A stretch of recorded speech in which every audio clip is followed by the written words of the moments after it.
Wait a minute. All right, I got the notification. Yeah, same for me. We are live. We are live. You Live got a and kicking. All right, so we're live. Seb, the scene is yours. Let's start then. Hello, everybody.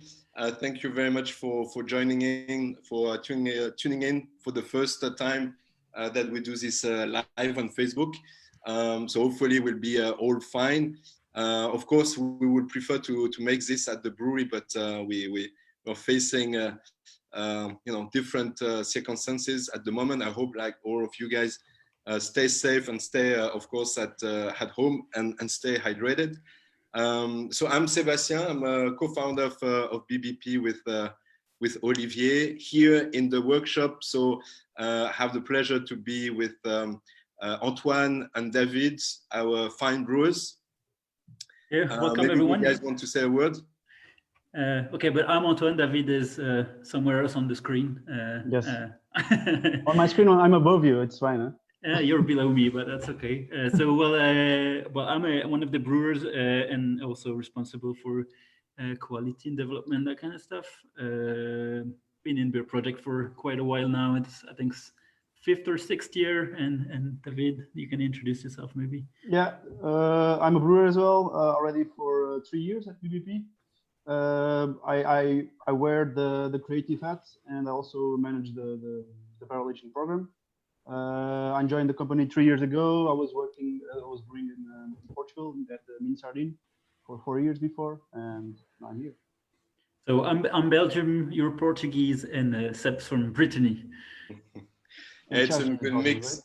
Right? And we say hello to some of the other brewers, also from the US, from Great Britain as well. It's a good team. First question for you guys: what are you drinking?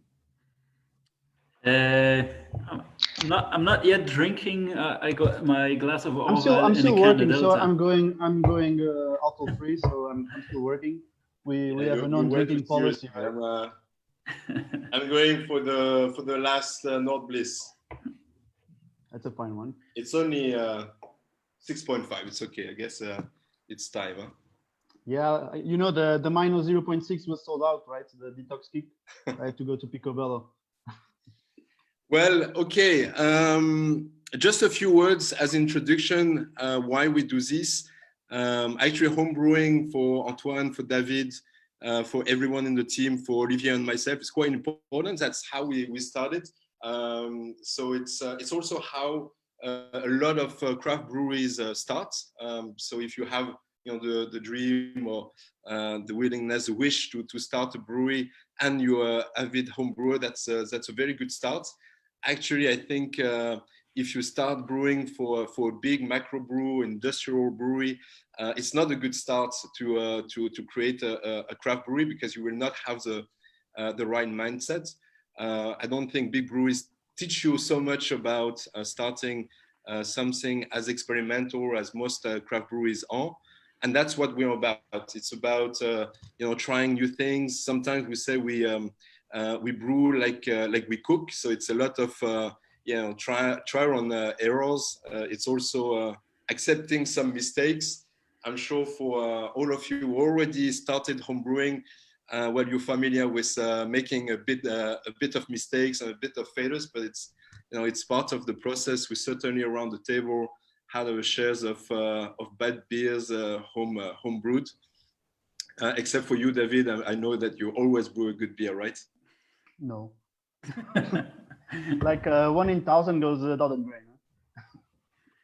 So no, it's part of what we call the DNA. It's being as experimental as we can be, and also as collaborative as we can be.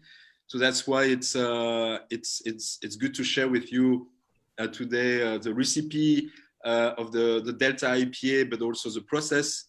It started in very, very small, the Brussels beer project.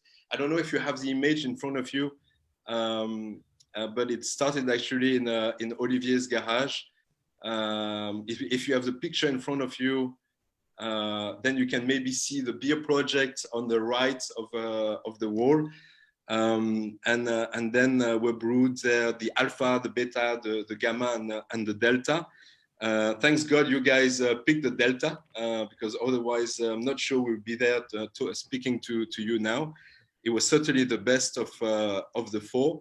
And yeah, it was back in winter 2012. That's why maybe I was so white. It was a cold winter, but we found a lot of comfort brewing those beers. So here it's we'll go through the Delta IPA. Let's try to make it as interactive as possible. There is also Xavier in behind the scenes, making sure technically it's all working fine, and also relaying your questions. So we'll try to have smart answers. It's not sure, but we'll give our best. And I think we should start pretty soon, getting in the meat of the things, no? Yeah, I think the idea was that I myself wearing the process hat, so we'll talk a bit more about how you can get things done. The idea was to have David wearing the recipe hat, so just telling you more about how we can get the process fit to the recipe, and especially Delta. Seb, you've got the records, you've got all the historical stuff. So if you have anything you want to share, also feel free to jump in, definitely. So how do we get this started? So guys, do you want to also share your experience with home brewing? Yeah, sure. Well, that's actually how I started brewing, and that was also 2010, 2011, somewhere around that, with just some friends. It was just, there was no ambition at all back in the days, just having fun with friends, and that's how I got started. I remember the budget was really tight. We were students back in the days, no money, and we would just wanted to. I think the goal was to mimic, to clone an Orval, and that's. And we never actually managed. The only thing we managed to do is to contaminate all of our equipment with some Brettanomyces, which we did really good. But it was a lot of fun, and I haven't stopped brewing ever since. Yeah, with me it was a bit different. So I started to help in a nano brewery that in 2013. That they were in the market with a home brew kit, so 50 liter size. So we're just in the market, brewing like 800 liters per month in a 50 liter vessel, but very artisanal, very DIY, labor intensive. Very labor intensive as well. But yeah, I think it gave me a lot of experience dealing with home brew kits. Of course, now things are different, but back in the days was a good start and a good experience, of course. There's also something about here. I think it's great that we are stimulating the home brewing scene. I don't think they need us to be stimulated, but it's great to put our zone there. I think sharing recipe, it's something that's been in the back of our mind for quite a lot of time already, and I think it's very much into what BBP is today, as we're really willing to share and raise the interest into beer and explaining what we're doing. So I think it's really nice that we get that opportunity today. Circumstances are a bit strange, so we're doing it from home, but at least we can reach quite a vast audience. It's also quite hard to understand who we're talking to, whether we're talking to the guy that never tried it and just wonders how it works, and I guess there are some of you guys that have homebrewed quite a lot already, and then they know their shit already. But so we'll try to make it as general as possible, and definitely we are able to answer some questions at some point. Yes, well, Antoine, speaking of questions, yes. Just before you dive in, actually, well, hello everyone. I'm Xavier. I'm the content creator for Brussels Beer Project, and I'm drinking a Delta. All right. So just before you start, I've got a few questions that came in that are more on a general base. So the first one is actually from Jean Elbow. I don't know if you say Jean Lebeau or Jean Elbow, but he's asking, maybe Seb, that's more for you. What was the taste of the three other beers, the Alpha, Beta, and Gamma?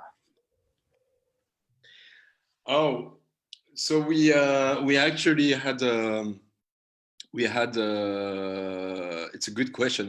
It's 8 years ago or 7 years ago now. Certainly the Delta was the best. We had a sort of a fake Orval as well. We had the Gamma was brewed with a lot of spices, probably a little bit too much spices, including cardamom, which is very dominant in terms of flavors.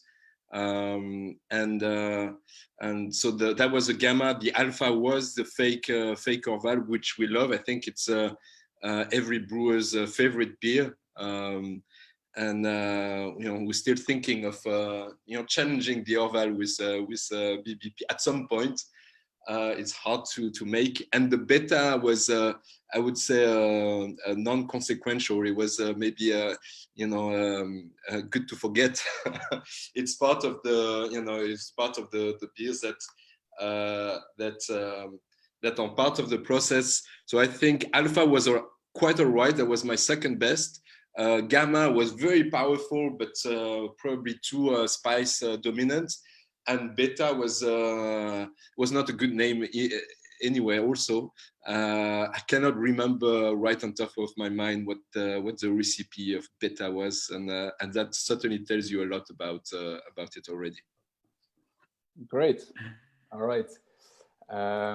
Next question. That's more for the brewers. What makes a Belgian IPA? It's a good one, I think. Well, where you talk about styles, there's no right or wrong answers. It's all very subjective. I will just give my answer. I guess we all have a different answer. You can disagree with me maybe, but I think the Belgian IPA is a way of letting the yeast speak a little bit more. Most of IPAs are really hop forward as they should be, but I think we've tried and we've managed to have a right balance with the Delta between those potent hop aromas that are really pleasant, and also all of the character of the yeast, and to have them combined together. And I think this for me is the version of a Belgian IPA, but I guess there are different ways of seeing this. Don't know, David, do you agree with this? Yeah, I'm in line with you. I just for the case of the Delta, I think it's just you can follow the guidelines from BJCP, but in case of the Delta, we made it a twist by adding quite a lot of American hops. But it's just a guideline, a beer can be expressive enough even if there is twists, and I think it's the case of the Delta. Yeah, I think the idea was not also to copycat IPA that you can find maybe in the States, but really have its own identity. So I think the saison is really bringing a lot of the character of the beer, and you can then very much taste the difference compared to a more traditional American IPA. Great. All right. One last question before we dive in. Seb, that's more for you. From Cibren, that is saying that we made this recipe into a challenge to brew the best Delta. However, she's curious how we're going to judge the Delta IPA DIY challenge, and will the beer that resembles the Delta the most win, or do they have some freedom in the brew? That's actually also for the brewers. Well, we'll need to actually look at exactly how we'll evaluate the beers. We have some time, and we ask you guys to send your burst version of Delta DIY by June 1st, and then indeed the winner of this little challenge will come brew with us an experimental beer. Probably the person will be actually also involved in the creation of this experimental beer. We have the pleasure to work with Antoine and David, among other brewers actually. How we will judge, we still need to work out the exact details. But no, the idea will still stick to the plan of the Delta IPA that we share with you. So it's not about this time adding I don't know cigar leaves or tonka beans to the Delta IPA, but on this beer is sticking to the plan. Try to make sure that you have no off flavor, and that's already a good start with brewing. So it's we don't look at any additional ingredient. It's just trying to make the best version of Delta you can in your bathtub or in your garage. Yeah, we were discussing this with David, and we were saying like maybe the best beer that we get actually that stays true to Delta spirit. And I think we will talk about this quite a lot more today. But I mean, what we're giving today is our guidelines, and there's also a lot of know-how. There's also a lot of feeling, and I mean, if you can make something that is true to Delta spirit, and that's awesome because you twisted something at some point. I think that really works, and there's a lot to learn from other creative minds. But I would just say, if you send us an Imperial Stout, I mean, you do not qualify for the challenge. Even if it's the best beer, right? Even if it's better than all of the Deltas, all the others we receive. But yeah, just stay true to the spirit. Shall we get started with the actual process?